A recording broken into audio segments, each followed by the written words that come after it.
Welcome sa Dries TV. Kung interesado ka sa ganitong news, huwag kalimutang isubscribe ang ating YouTube channel. Maraming salamat! So, ayun, welcome back again sa ating YouTube channel mga kakimpaw, and sa update natin ito, ang pag-uusapan natin ay tungkol sa mga importanteng kaganapan kina Kim and syempre kay Paula Avellino. Pero bago po ang lahat, maraming salamat sa inyong patuloy na pagsuporta at pagsubaybay sa mga daily update natin. Kaya naman bilang pasalamat, narito po ang mga napili kong komento patungkol yan sa naging previous update. Una komento mula po ito kay Ginang Norma Dayag. Sabi niya dito, Dries TV Good PM, why may vlog si Cromsy na di in favor si Ate Lakam kay Paulo, kay Kimi, at taharangin ang paglabas ng di alibay? How is this, Dries? Why ganon si Lakam kay Kimi? Push act of Lakam, di lang naisip yung hirap at pagod ni Kimi to uplift their standards of living. Talagang nagbago na si Lakam. Naawa na ako. Nako, Ginang Norma Dayag, fake news lamang po yung mga napapanood po ninyo or nababasa po ninyo sa mga vlog or dito po sa mundo ng social media.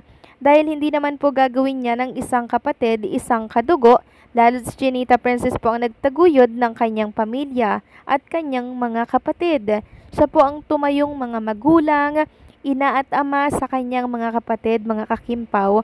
Kaya hindi naman siguro ganyan si Ate Lakam. Kahit papaano may utang na loob po yan kay Chinita Princess. Oo, nagkamali po si Ate Lakam, pero syempre hindi po gagawin ni Ate Lakam na mangharang ng project tapos tutulan po kung sinong mahal ni Chinita Princess, 'di ba? Kasi meron ako napanood na video, interview ni Ate Lakam tungkol kay Paula Avellino. Sabi po ni Ate Lakam kung saan daw po masaya si Chinita Princess, doon daw siya. Suportado niya po ang kapatid. Kaya yung gumagawa po ng fake news at issue tungkol sa magkapatid, wag na lang po natin silang pansinin. Kasi alam naman natin ang totoo kay Ate Lakam at kay Chinita Princess. Okay? And isa pa, Ginang Norma Dayag, huwag po kayong magpapaka-stress sa mga nababasa po ninyo, lalo na kung hindi naman po verified yung mga napapanood po ninyo kasi may stress lamang po kayo.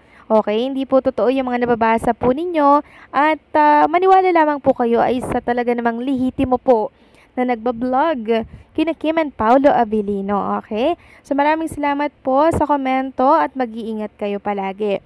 At ang pangalawang komento naman mula po kay Ginang Vivian Caraig. Sabi niya dito, much better if the secrets revealed Kim Pao is really in love their show in Vancouver. We're all Kim Pao fan. I think almost 3/4 of fans made it. Ayon, paldo ang kinita ng show. Iba talaga ang Kim Pao. Daming love sa kanila. God bless their efforts and supporters. Totoo naman na sa kanila ang focus po. Pati mga cameraman, sila ang bida.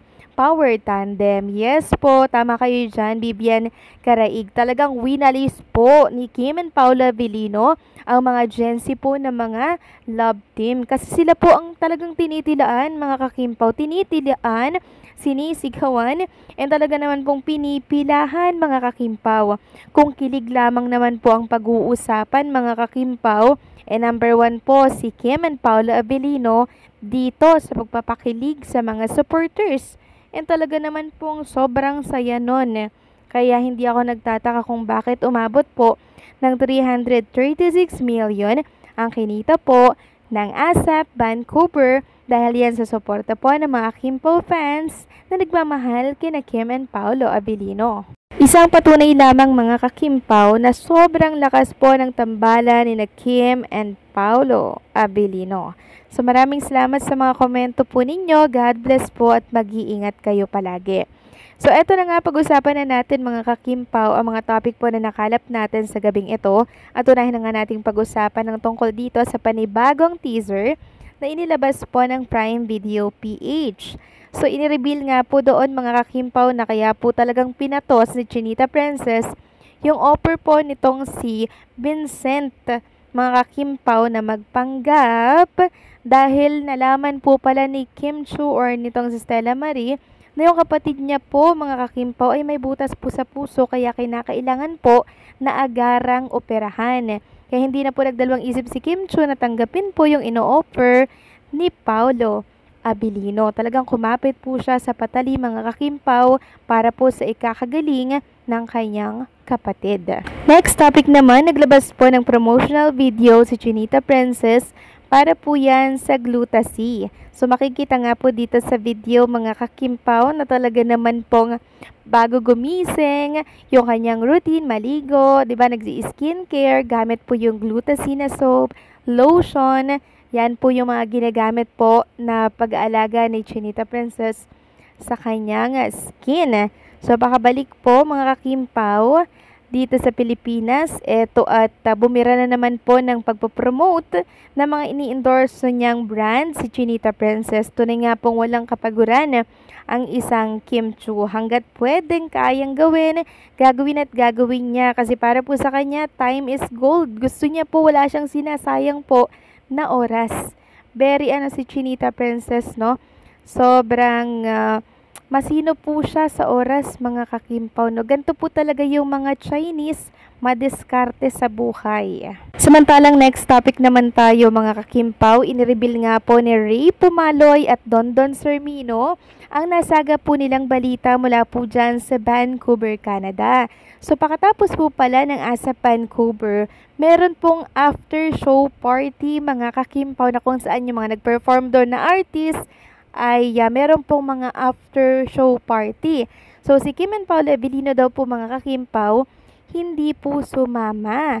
At si Kim at Paolo po ay mas pinili po na silang dalawa ang magkasama mga kakimpaw, meaning nagsulo po sila at talaga namang kumain daw po sa isang sikat na fine dining or restaurant dyan po sa Vancouver. Sabi pa nga po na Ray Pumaloy, hindi daw po talaga papayag si Paolo Abilino mga kakimpaw na hindi susulitin ni Kim and Paolo Abilino ang pag-i-stay po dyan sa Vancouver. Kaya pala sabi po ni Bong Navarro kanina mga kakimpaw na hindi sumasama si Kim Chiu sa kanila dahil mas pinipili po ni Kim Chiu na sumama kay Paolo Abilino at gumawa po ng moment together.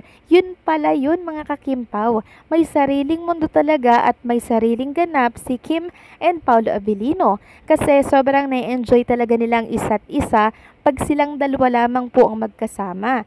Yan po yung sinasabi natin na private pero hindi po secret kasi sa mga galawan po nila mga kakimpaw, talagang inire-reveal nila kung ano man meron sa kanila. So dun pa lang very clear, very gets na natin po kung anong meron sa kanilang dalawa. So yan yung maganda, 'di ba? Unlike sa ibang artista, 'di ba? Na parang ayaw pong magpakita kung anong meron sa kanila, 'di ba? Pero si Kim Chiu walang inaamin pero hindi po isinisikreto yung mga galawan at mga pinupuntahan nila. So maraming salamat po dito kay Ray Pumaloy at Dondon Sermino sa bagong paayuda po nila sa mga Kimpaw fans. So nang sa inyo dito mga ka-Kimpaw, please comment down below.